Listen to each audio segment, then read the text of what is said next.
Hello, welcome to IPBC Global 2015, coming to you from the Palace Hotel San Francisco. You know, what's most interesting about IPBC is that the topics change so dramatically whenever the conference is held, both IPBC Global and IPBC Asia. This time around, we've heard in the opening session that it's a buyer's market, and Nader Mousavi is with us. You're a well-established authority in the patent industry. Tell us what your assessment of the opening plenary was. What was the most important points to come from that? You know, I think there are a few key points.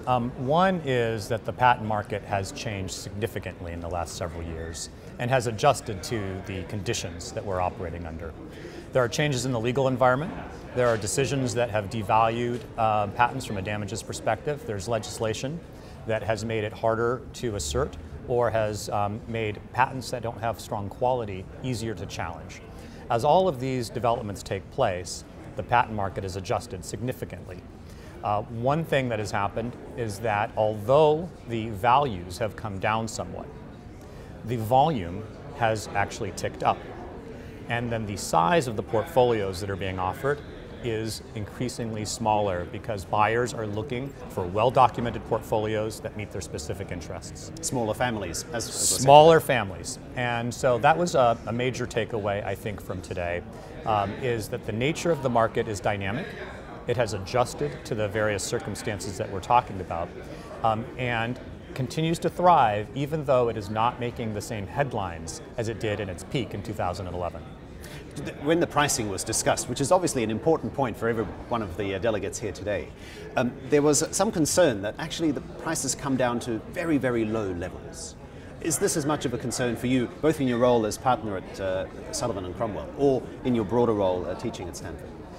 No, it really is not a significant concern because I think that, as they said today, the value of the portfolio or the family that's at issue will just depend on the circumstances and the buyer. There are portfolios and families where a single family of patents are going for $1.5 million or more. And those were cited by some panelists as kind of the high watermark in their own experience. And a low watermark was cited at $5,000 per patent in a significant portfolio that has changed hands recently. During that discussion, because that can leave one who's listening to that with the question, you know, where is this? Sounds like it's all over the map. What is the value? And we all want a clean, clear answer of the inherent value. Unfortunately, there is no single answer. The answer depends very much on the quality of the patents, the technologies they cover, who else in the market is practicing those patents, how encumbered the patents are already, that is, to what degree they're already licensed to the key parties who would be using those patents. And so when you take into account all those factors and whether or not it is truly strategic to any of the potential buyers, you can end up with a huge range of potential value or worth. The question being, what is it worth to the particular buyer? So we heard a low water mark of 5,000, high water mark of $1.5 million, and I think that type of thing will continue. And buyers will continue to buy to meet their specific interests and needs, but there will never be a sort of a single answer. It'll be a broad distribution. And the question I think we could say is statistically, where are the values falling more often than not? And sometimes you hear $100,000 per family or $200,000 per family. These are really just not terribly useful in terms of applying them more broadly, but they are the kinds of numbers that we're hearing when we find out what is really happening in the market. That's very interesting because watching you on stage and watching the panelists on stage, I got the sense that there was a little bit of worry, a little bit of concern about the trend of prices coming down. What I'm hearing you say, though, is there is no trend. You know, I think maybe to sort of restate it a little bit, I think there is a trend towards values coming down to reflect sort of the hard realities of what the patents are worth. However, I think that what's really happening is that buyers are more sophisticated.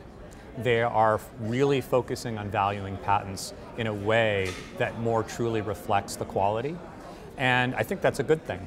So yes, values can come down somewhat as an overall trend, but at the same time, if the valuations are true to the quality and true to what the patents reflect, and the transactions are still happening at a higher rate, in fact higher than in the last several years, then that means that the patents are finding their way to what I call their highest and best value.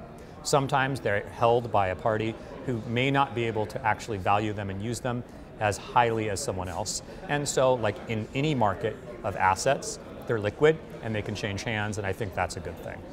When you say true value, of course, that's when we can get into all sorts of discussion, which of course you'll be able to see when you watch the full length version of the plenary discussion this morning. If you are a delegate at IPBC, you will have access to that. In the meantime, Nader Mousavi, thank you very much for taking the time to talk to us Thank today. you.